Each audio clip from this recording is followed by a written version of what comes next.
Tu cherches un VTT qui corresponde à ton style, que tu sois débutant ou déjà expérimenté. Dans cette vidéo, je te présente 5 vélos comparés directement, du modèle d'entrée de gamme jusqu'au plus complet. Commençons par le modèle le plus basique de ce comparatif, le Eficoros.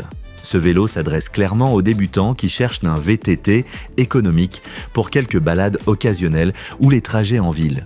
Il se classe en dernière position de notre classement. Mais cela ne veut pas dire qu'il ne sert à rien. Ce VTT dispose d'un dérailleur Shimano 21 vitesses, de jantes en aluminium et d'un cadre robuste en acier. Si tu veux simplement un vélo pour aller à l'école, au travail ou pour découvrir les chemins, c'est un modèle abordable parfait pour commencer. Et visuellement, il est plutôt réussi pour son prix. Mais attention, il n'a aucune suspension, ce qui devient vite inconfortable sur les chemins irréguliers. Les freins sur jantes sont également dépassés, surtout comparés aux freins à disque modernes, leur puissance était limitée. Le cadre en acier est aussi lourd, ce qui se ressent à l'usage. Ce vélo est idéal pour les adolescents ou les adultes qui veulent un vélo de loisir solide, sans viser la performance en tout terrain. Et au fait, tous les modèles présentés ici sont disponibles au meilleur prix dans la description de la vidéo.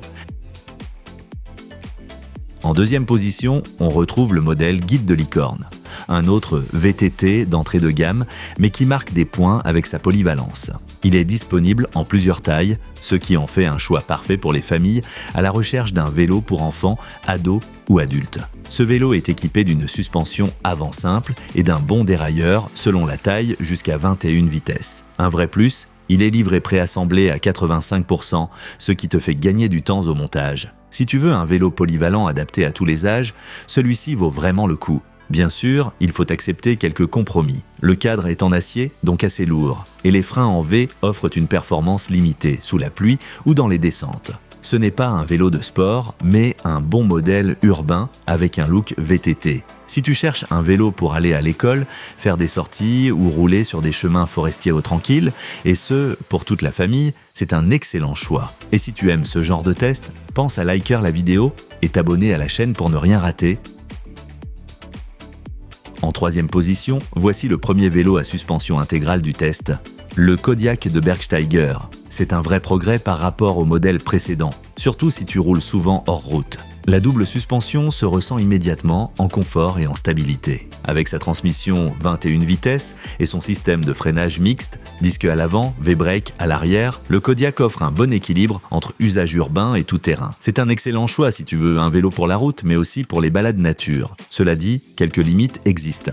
Le cadre est toujours en acier, donc lourd et moins maniable, et le frein arrière reste en V-brake, moins performant notamment dans les descentes plus engagées. En résumé, le Kodiaq est un bon VTT de loisir avec un vrai gain de confort grâce à la suspension intégrale. Il convient à ceux qui roulent régulièrement hors des sentiers battus sans chercher une bête de course.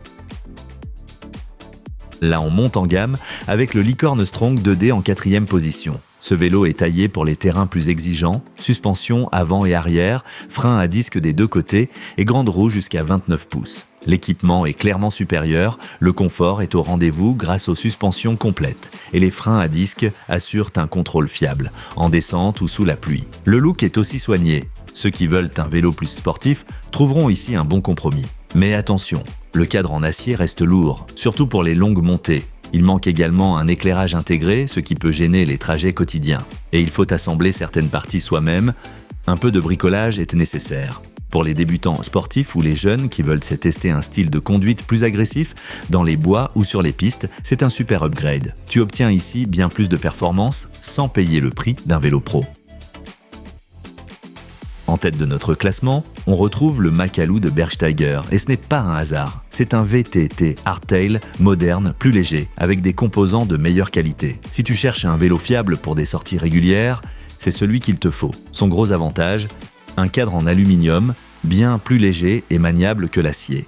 La fourche suspendue dispose d'un système de blocage très pratique pour s'adapter au terrain. Et les freins à disque mécanique assurent un freinage constant et efficace.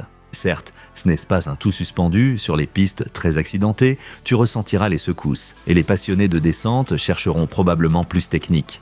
Mais pour une utilisation quotidienne, en chemin ou sur route, c'est une option moderne et bien pensée. Pour les débutants motivés, les navetteurs ou ceux qui veulent un VTT polyvalent, léger et bien équipé, sans exploser le budget, le Makalu est notre numéro 1 incontesté.